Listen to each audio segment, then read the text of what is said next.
Dubai শহরে টাকা দিলে এমন কিছু নাই তা হয় না। গাড়ি গাড়ি টাকা, কোটি কোটি টাকা, টাকার টাকা, টাকার টাকা, বিলাসবহুল দিল্লি। কথা বলেন না কেন? দুবাইয়ের মানুষ কখনো কল্পনাও করে নাই মরুর বুকে আল্লাহ এত বড় বন্যা দেবে, কোটি কোটি টাকার গাড়িগুলো পানিতে ভাসতেছে, দামি দামি বাগান বাড়িগুলো ভাসতেছে, কোটি টাকার ব্যবসা বাণিজ্যের জিনিস সব নষ্ট হয়ে যাচ্ছে। ওরা বড় অহংকার করেছিল, দাম বিবেচনা করেছিল, পাপের সাগরে নিজেকে ডুবিয়েছে। ওই জায়গায় হালাল প্রতিদালয় আছে। কথা বলেন না কেন? মদের বার আছে, এমন কোন অশ্লীল কাজ নাই যা ওখানে হয় না। কথা বলেন না কেন? ওদের পাপ বাইরে গেছে, পাপ বাইরে গেছে। কথা বলেন না? এই যে জলে স্থলে যত বিপর্যয় হয়, সূরা নূরের 41 নম্বর আয়াতে আল্লাহ তাআলা বলেন, যাহারাল ফাসাদ ফিল বাররি ওয়াল বাহরি বিমা কাসাবাত আইদিন নাস। জলে স্থলে যত বিপর্যয় সৃষ্টি হয়, যা কিছু করে বান্দা, সব বান্দার দুই হাতের কামাই।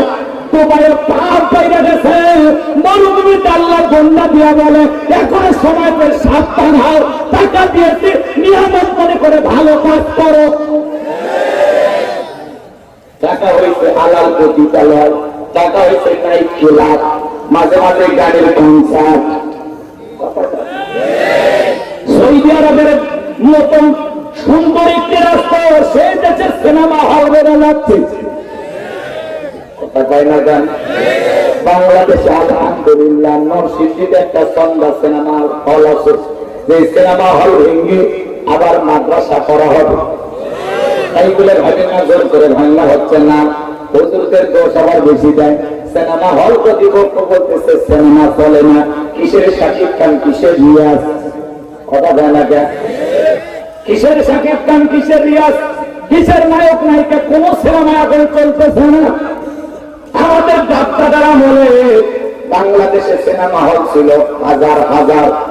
কথা বলবেন না, কিন্তু এখন ডিজিটাল যুগ জামানা বেড়ে গেছে, বাংলাদেশে সিনেমা হল হচ্ছে 150টা। এক সময় যা দেখবেন একটাও নয়। এরকম দিন যেন আল্লাহ বাংলার জমিনে কায়েম করে দেন, জোরে বলেন আমি। এখনকার যুবকেরা সিনেমা হলে সিনেমা দেখতে যায় না, এখনকার যুবকেরা মুফতি আমির হামজার মাহফিলে কোরআনের কথা শুনতে যায়। ছাত্রের কেন্দ্রের যুবককে পাওয়া যায় না, এখনকার যুবকেরা বঙ্গপরের মতো সাইকা মুর্তুল্লাহ হুজুরের কথা শুনতে যায়। এখনকার যুবকেরা তাফসীর মাহফিল শুনতে যায়, ওয়াজ মাহফিল শুনতে যায়। ডক্টর মিজানুর রহমান আজহারীর কথা শোনার জন্য লক্ষ যুবক হাজির হয়। কোরআনের মাইনা পাখি বিদায় নিয়ে গেছে।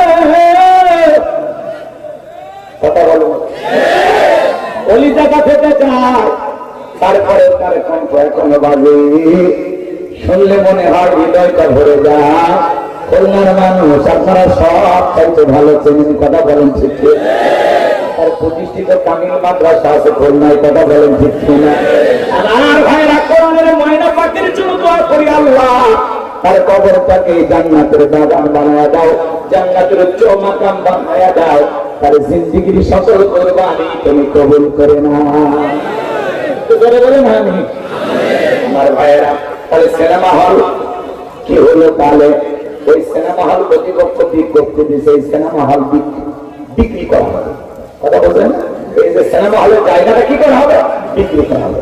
তখন তার পাশে একটা মাদ্রাসা আছে, মাদ্রাসার লোকজন গ্রামবাসী সবাই মিলে পরামর্শ করতেছে, আমাদের এই মাদ্রাসায় জায়গা কম, ওই সিনেমা হলের একটা বিশাল একটা জায়গা, ওই জায়গাটা যদি আমরা একটু টাকা নিয়ে সবাই সহযোগিতা করে কিনতে পারি, তাহলে মোটামুটি মাদ্রাসাটা বড় করা যাবে।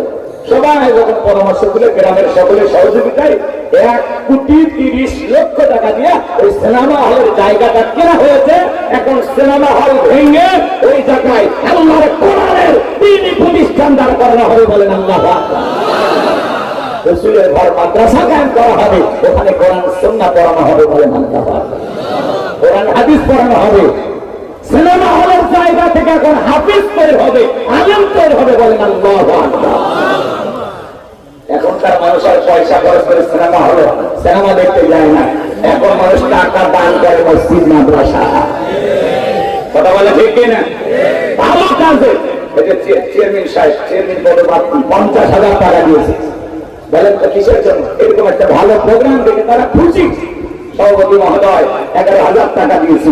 এইটা আপনারা পকেট থেকে 10 টাকা 20 টাকা এইভাবে দিলেন, কেন দিলেন? ভাইরা আমার, ভালো কাজে টাকা ব্যয় করতে হবে। মসজিদ মাদ্রাসার জন্য, তাফসীর মাহফিলের জন্য, দ্বীনি কাজে আঞ্জাম দেওয়ার জন্য কথা বলুন ঠিক কিনা? তাফসীর মাহফিল কায়েম হয়েছে, যাত্রাপালা বিদায় নিয়েছে। কথা বলুন ঠিক কিনা? আলেমদের কথা শুনতে মানুষ নায়ক নায়িকার কথা ভুলে গেছে। কথা বলেন ঠিক কিনা? এই জন্য এই সন্ধ্যা সিনেমা হল ভেঙে নরসিংদীর ওই জায়গাটাতে এখন তিনি একটা প্রতিষ্ঠান দাঁড় করানো হবে, একটা মাদ্রাসা কায়েম হবে। বলে আল্লাহু আকবার। আর এই দুবাইয়ের মানুষেরা টাকা পয়সা পাইয়া অহংকার শুরু করে দিয়েছে, পাপ শুরু করে দিয়েছে। এই জন্য আল্লাহ তাআলা কি দুনিয়াতে বুঝাইলো, এ দুবাইয়ের মানুষ সাবধান হয়ে যায়। বাঁকা বাজার ছিল না। আল্লাহ একটু বিপদ মুসিবত দিয়া, একটু ভূমিকম্প দিয়া, একটু দুনিয়া দিয়া, জমিনে আসমান থেকে একটু হালকা বাতাস দিয়া বলে বান্দা সোজা হও, সোজা হও। ওই বট গাছটা কয়েক হাজার মানুষ ধাক্কা দিয়ে ফেলাইতে পারত না, সেই গাছ যদি আমি আল্লাহ বাতাসে ফেলাইতে পারি, তোর এই ভাঙ্গা টিনের ঘর ওটা ফেলাতে সময় লাগে? এলি না কেন? সুযোগ দিলাম, এখনো সময় আছে, ভালো হয়ে যায়। দুবাইয়ের মানুষের টাকার বড় অহংকার ছিল, আল্লাহ একটু বন্যা দিয়ে যাইছে। এখন তারা খাইতে পারতেছে না, রান্না করতে পারতেছে না, কষ্টে দিন কাটতেছে। ব্যবসা প্রতিষ্ঠানে কর্মচারী আছে, হাজার হাজার টাকা লস হইতেছে। কথা বলেন না? মরুভূমিতে বন্যা দেয়, আর বন্যার দেশে বন্যা নেই। এখন আছে তীব্র গরম, তীব্র গরম, বৃষ্টি হয় না। ফাঁকা জায়গায় আজকে কুষ্টিয়া সহ বিভিন্ন জায়গায় বৃষ্টির জন্য দোয়া করা হচ্ছে। আল্লাহর কাছে বলা হচ্ছে আল্লাহ বৃষ্টি দাও। তাহলে আমরা চাচ্ছি বৃষ্টি, আর ওদের বন্যা হয়ে গেছে। ভাইরা আমার, একটু সাবধান হওয়ার দরকার আছে না? এই যে প্রচন্ড গরম, এই গরম থেকে বাঁচানোর মালিককে, বন্যা থেকে বাঁচানোর মালিককে, আপনার জমিনের সকল বড় বড় মুসিবত থেকে বাঁচানোর একমাত্র মালিককে। এই রবের গোলামি করলে, সেই রবের কাছে চাইলে তিনি আপনাকে আমাকে সকল মুসিবত থেকে রক্ষা করার একমাত্র মালিক। কথা বলে ঠিক করবো তো তার গোলামি, আল্লাহ কবুল করে। ধরে বলি না আমি? কষ্ট হচ্ছে বুঝে আপনাদের। আমার ভাইরা পুরো পৃথিবীর একটু দুই একটা কথা আপনাদেরকে এই মন খারাপ করলেন না। মাঝে মাঝে এগুলো বলার দরকার আছে না নাই?